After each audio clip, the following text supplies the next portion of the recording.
Estamos de regreso en esta edición de Esferas desde la Feria Internacional del Libro, en esta que es su edición número 25, y estamos platicando con Francisco José Paoli Bolio, autor de Las Guerras de Justo, este libro que se presenta en el marco de esta feria. Y antes de la pausa, Francisco José, dejábamos pendiente una pregunta que es, bueno, los intelectuales, para empezar, no hay gente cercana a la política como su caso, que tenga afición por los libros y que sea un intelectual. En ese sentido, ya es usted raro, pero decíamos también que los intelectuales se nutren mucho de lo que leen. Usted, para hacer Las Guerras de Justo, ¿quiénes fueron sus influencias? Bueno, la historia misma, leer las novelas de Justo Sierra me fueron una gran, sobre todo dos, digamos, muy largas novelas, coloniales las dos. Una se llama La hija del judío, que es toda una historia que entraña la discriminación de los judíos, porque se piensa que aquí no eran discriminados, ¿no? Pero por supuesto que lo eran. Y La hija del judío trata largamente una historia de costumbres, de tradiciones, de intrigas, del poder, del manejo del poder, y es una novela ejemplar, extraordinaria. Hay quien dice, don Antonio Castro Leal, dice que es la primera novela histórica colonial del país, la hija del judío. La otra gran novela de él se llama Un año en el Hospital de San Lázaro. Es una novela en donde él empieza a barruntar su propia tragedia, porque es una novela sobre un hospital de lazarinos, de leprosos, y él tiene esta enfermedad y esa enfermedad lo mata. Y esta es una historia que en el fondo es una manifestación de su deseo. Él todavía no se le había manifestado, pero en la historia hay un personaje joven, rico, inteligente, que contrae esta enfermedad y que alcanza a curarse. En el fondo hay el temor a él tenerla, porque ya tenía el temor. Su padre murió de la misma enfermedad. El cura, don José María Domínguez, murió de esa enfermedad. Es una historia llena de tragedias, pero también llena de esperanzas, de belleza, de relatos formidables, hasta de poesía, diría yo, porque don Justo no escribía poesía, pero le gustaba mucho leerla, colaboraba en revistas literarias, como El Mosaico y en otras, y creo que esta es una influencia importante. Otras son mucho más modernas. A mí, por ejemplo, La Guerra del Fin del Mundo de Vargas Llosa, que me parece una de sus mejores novelas, porque además es una historia real que ocurrió en los sertones en Brasil, en el nordeste brasileño, que tiene mucha investigación histórica, no solo periodística como La Guerra del Chivo de Vargas Llosa, que me parece un narrador formidable, ahora acaba de ser premio Nobel el año pasado, pero independientemente del premio Nobel es un narrador formidable que investiga cuando hace novela histórica como esta de la Guerra del Fin del Mundo. Para mí fue una novela paradigmática, que por supuesto no está copiada en nada, simplemente hay una forma de inspiración. O García Márquez, ¿no?, que es un novelista que se centra de vez en cuando, como en El Patriarca, como en la novela que hace, o en la biografía novelada de Simón Bolívar que hace, es una novela totalmente histórica, ¿verdad?, que va contando los sitios, el río por el que atraviesa, en fin, las amantes de Simón Bolívar.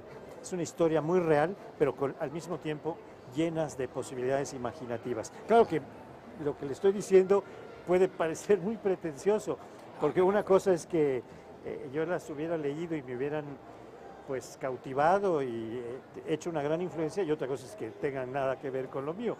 Aquellas son grandes cosas, lo mío es un esfuerzo. No, por supuesto. Sí. Habrá que leerla. Bueno. En ese sentido, don Francisco José Paoli Bolio, ya hablamos de las influencias, ya hablamos de la historia, ya hablamos de dónde vino la novela. Hablemos de a quién va la novela. ¿Usted se imagina un lector tipo? ¿Se lo imagina leyendo en su balcón, en su diván, en una biblioteca? ¿Cómo es el lector que usted se imagina? Pues yo espero que la lean los jóvenes, sobre todo los jóvenes de hoy, que están tan decepcionados de esta vida pública que tenemos en México, porque van a encontrar un personaje que tenía como principal función explicar la cultura, pero que también trabajó como consejero político, Su suegro, el padre de su esposa, don Santiago Méndez, fue 4 veces gobernador de Yucatán, en medio de la conflagración de la guerra de castas, 2 de estas. Wow. Y fue un gran liberal y fue la gran inspiración y el gran maestro político de don Justo Sierra, su suegro. Su suegro finalmente se acabó encargando de su familia, porque él muere a los 40, iba a cumplir 47 años cuando murió. Y el suegro se viene a México y se trae a todos los nietos y a su hija, y aquí los educa de una manera extraordinaria, porque tiene nietos formidables, entre ellos don Justo Sierra Méndez, don Santiago, que se llamaba como él, como don Santiago Méndez, don Santiago Sierra Méndez, que por cierto es muerto en un duelo por el abuelo de Octavio Paz, por don Irineo Paz, en un duelo. Hubo un artículo que fue interpretado, que escribió Santiago Méndez, que era un gran escritor y se perfilaba, era muy joven, tenía menos de 30 años o casi 30 años. Escribió un artículo que don Irineo interpretó como algo que lo agredía y lo retó a vuelo y lo mató, porque era un duelista formidable, don Irineo Paz, ¿no? Un cacique de Mixcoac. Ahí se educó don Octavio Paz, en casa del abuelo. Y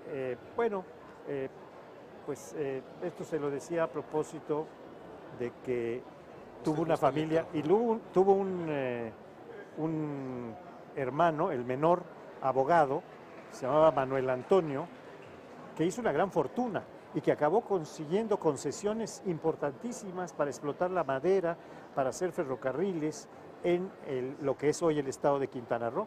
¿Quién iba a decir que uno de los principales escenarios de la guerra de castas, que su abuelo sufrió tanto, porque nunca estuvo en el frente, pero era un periodista que reportaba cotidianamente todos los eventos de la guerra, iba a hacerse tan rico ya en tiempos de don Porfirio, ¿verdad? Y con apoyo de Limantur y de su propio hermano Justo, de concesiones formidables. Oiga, pues una delicia escucharlo hablar con tanta pasión de la historia, y esto por supuesto nos invita a leer Las Guerras de Justo, que usted viene a presentar esta feria. Le agradezco de verdad muchísimo la conversación con nosotros aquí en Esferas, y la invitación está para que el público, tanto lo que nos ve en Los Ángeles como en Guadalajara, se acerque a Las Guerras de Justo y se dejen conquistar por esta ventana histórica. Le aprecio mucho. Muchas gracias, Francisco José Paoli Bolio, y nosotros así llegamos al final de este programa. Como siempre, los invitamos a que se queden en la programación de Canal 44 en Guadalajara y del 31.2 en Los Ángeles. Gracias, pásenla muy bien, y si tienen oportunidad, vengan a la feria.